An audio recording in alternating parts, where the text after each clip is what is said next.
क्या आपको याद है कुछ सालों पहले तक हम बात किया करते थे कि हाइक मैसेंजर एक बहुत बड़ी कॉम्पिटिटर है व्हाट्सएप की। 2020 तक जितने बार भी प्राइवेसी इश्यूज आए हैं व्हाट्सएप पर, उतने बार हमने हाइक मैसेंजर को एक ऑल्टरनेटिव के रूप में देखा, लेकिन अचानक से ये एप्लीकेशन गायब हो गई।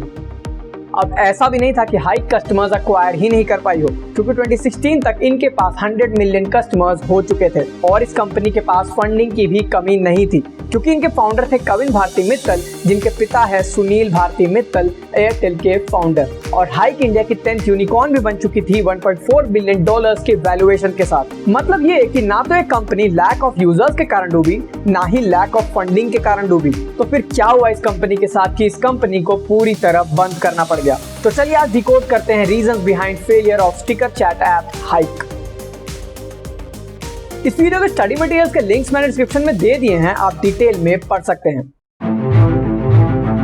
क्या आपको टाइम याद है जब हम 1 GB डेटा पैक भराते थे पूरे महीने के लिए और 30-40 MB से ज्यादा के ऐप्स को डाउनलोड ही नहीं करते थे, क्योंकि उस टाइम पर इंटरनेट कोई नॉर्मल चीज नहीं थी और हमारे फोन्स में 8 से 16 GB स्टोरेज ही होती थी। उसी टाइम पर मतलब 2012 में हाइक मैसेंजर को लॉन्च किया गया था एक नॉर्मल मैसेजिंग ऐप के रूप में। इंडिया में हाइक की सबसे बड़ी कॉम्पिटिटर थी व्हाट्सएप, जो 2009 से ही इंडिया में ऑपरेट कर रही थी। मतलब कि हाइक जब इंडिया में आई तो ऑलरेडी व्हाट्सएप बहुत से फोन्स में अपनी जगह बना चुकी थी। अब इस सिनेरियो में अगर आपको इतनी बड़ी कंपनी को बीट करना है तो आपको कुछ यूनिक तो करना होगा, और हाइक ने भी ऐसा किया। हाइक ने कुछ ऐसे फीचर्स भी लॉन्च किए जो आज तक व्हाट्सएप में भी नहीं है, जैसे हिडन चैट। आप हाइक पर कोई भी चैट को हाइड कर सकते थे, और यहाँ तक कि हाइक ने कॉलिंग फीचर भी व्हाट्सएप के पहले ही लॉन्च कर दिया था। और फिर उस टाइम पर मैसेजिंग के पैसे लगते थे तो हाइक ने फ्री SMS का फीचर भी लॉन्च किया। लेकिन अगर आपको अपने प्रोडक्ट या सर्विस को सुपर हिट करना है तो आपको ह्यूमन साइकोलॉजी समझने की बहुत ज्यादा जरूरत है।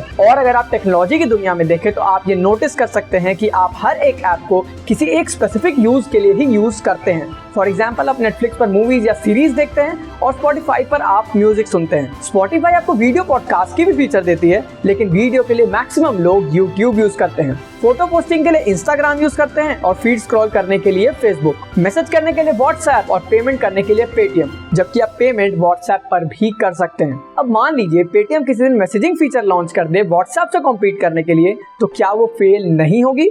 ऑब्वियसली होगी। बेसिकली इसे हम यूटिलिटी कह सकते हैं और लोग उस ऐप को उसकी यूटिलिटी के लिए ही पसंद करते हैं। और आज के दिन देखें तो क्रेड को ये बात बखूबी पता थी, इसलिए उन्होंने सिर्फ एक यूटिलिटी, पे योर क्रेडिट कार्ड बिल्स, को प्रमोट किया। आप हमारी क्रेड वाली वीडियो डिस्क्रिप्शन में लिंक से देख सकते हैं। लेकिन ये बात हाइक को समझ नहीं आई थी। सबसे पहले तो हाइक एक नॉर्मल मैसेजिंग प्लेटफॉर्म थी, लेकिन वो धीरे धीरे एक मिक्स मसाला प्लेटफॉर्म बनते जा रही थी। और ये मिक्स मसाला बनने की शुरुआत हो चुकी थी 2015 में ही, जब हाइक ने न्यूज फीड का फीचर लॉन्च किया, जिसमें आप मल्टीपल लैंग्वेजेस में न्यूज पढ़ सकते थे, वो भी एक मैसेजिंग प्लेटफॉर्म पर। 2015 में ही हाइक ने शेयर इट के फीचर को कॉपी करते हुए वाईफाई बेस्ड शेयरिंग फीचर को लॉन्च किया। फिर 2017 में हाइक वॉलेट भी मार्केट में आ गई और फिर हाइक ने सोचा टेलीग्राम बनने का, और कुछ फीचर जैसे voting, bill splitting, 1000 member group chat without number को लॉन्च किया। और फिर 2019 में इंटरेस्टिंगली आप हाइक से ओला भी बुक कर सकते थे और कुछ इंटीग्रेटेड एप्स को भी यूज कर सकते थे। अब देखा जाए तो इस मिक्स मसाला कॉन्सेप्ट को कहते हैं सुपर ऐप कॉन्सेप्ट, और चाइना में ये कॉन्सेप्ट बहुत फेमस है। लेकिन अनफॉर्चुनेटली इंडिया में आज तक कोई भी कंपनी सुपर ऐप कॉन्सेप्ट को सक्सेसफुली इंप्लीमेंट नहीं कर पाई है, जिसमें पेटीएम, ओला और टाटा न्यूज जैसे ब्रांड्स भी शामिल है। और इसी को देखते हुए अमेज़न ने म्यूजिक, प्राइम और किंडल के लिए अलग अलग एप्स को लॉन्च किया। मतलब ये कि अलग अलग सर्विसेज के लिए अलग अलग एप्स लॉन्च किए जाएं तो वो सक्सेसफुल हो सकते हैं। लेकिन क्या सिर्फ ज्यादा फीचर्स लॉन्च करने के कारण हाइक फेल हो गई? नहीं, ऐसा होता नहीं है। बेसिकली इतने सारे फीचर्स के कारण 3 प्रॉब्लम्स हो गई। सबसे पहले तो इनकी UI बहुत क्लटर्ड हो गई थी, और साइकोलॉजी के हिसाब से लोग अपने मैसेजिंग ऐप्स को बहुत क्लीन रखना चाहते हैं। लेकिन हाइक ने हर फीचर के ऑप्शन को मैसेज सेक्शन में दे दिया और इसके कारण ऐप की सिंप्लिसिटी खत्म होती गई। और फिर इसके कारण एक और इशू आई, जो एल्डरली लोग हाइक यूज करते थे वो हाइक से मूव ऑन करने लगे, क्योंकि उनके लिए हाइक यूज करना अब इजी नहीं रह गया था। और यही कारण है कि नए लोग और जो लोग मोबाइल्स की नॉलेज नहीं रखते थे वो हाइक को चूज नहीं करते थे। सिंप्लिसिटी को बनाए रखने के लिए ही व्हाट्सएप जब भी कोई न्यू फीचर लॉन्च करती है तो उसका ऑप्शन वो 3 डॉट बटन में देते हैं या फिर किसी और न्यू टैब में। जो ओरिजिनल इंटरफेस है वो वैसी की वैसी ही रहती है।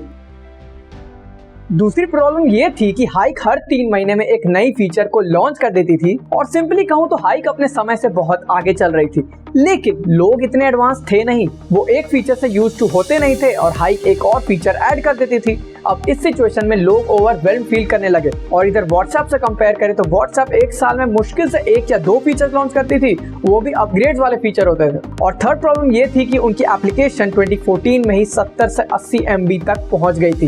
अब आपको ये बहुत कम लग सकता है, लेकिन उस टाइम पर ये बहुत बड़ा नंबर था और एक्चुअली लो स्पेसिफिकेशन वाले फोन्स में हाइक ठीक से काम भी नहीं करती थी। लेकिन मैं आपको बता दूं कि हाइक के फेल होने के पीछे जो सबसे बड़ी रीजन है वो तो कुछ और ही है, जिसके बारे में हम कुछ देर में बात करेंगे। अब आप ये पूछ सकते हैं कि हाइक ने तो चाइना की वीचैट को कॉपी किया था जो वहां पर बहुत सक्सेसफुल है, तो हाइक इंडिया में फेल क्यों हो गई? देखिए, चाइना ने हर सोशल मीडिया प्लेटफॉर्म को बैन कर रखा है, जैसे व्हाट्सएप, फेसबुक, यूट्यूब, और इसी कारण से पीपल डोंट हैव चॉइस। उन्हें मजबूरी में वीचैट को ही यूज करना पड़ता है क्योंकि वीचैट की कोई कंपटीशन है ही नहीं।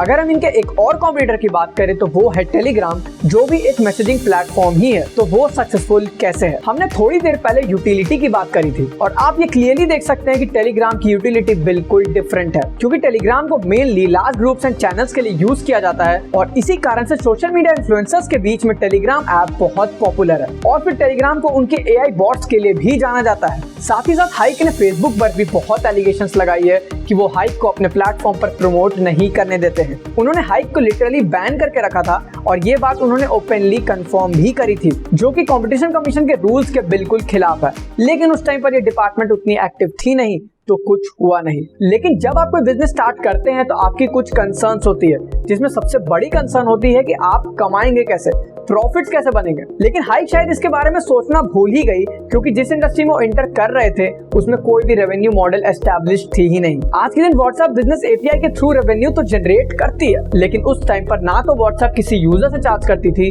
ना ही उनके पास कोई ऑप्शन थी API की। व्हाट्सएप टोटली लॉस में ही ऑपरेट कर रही थी।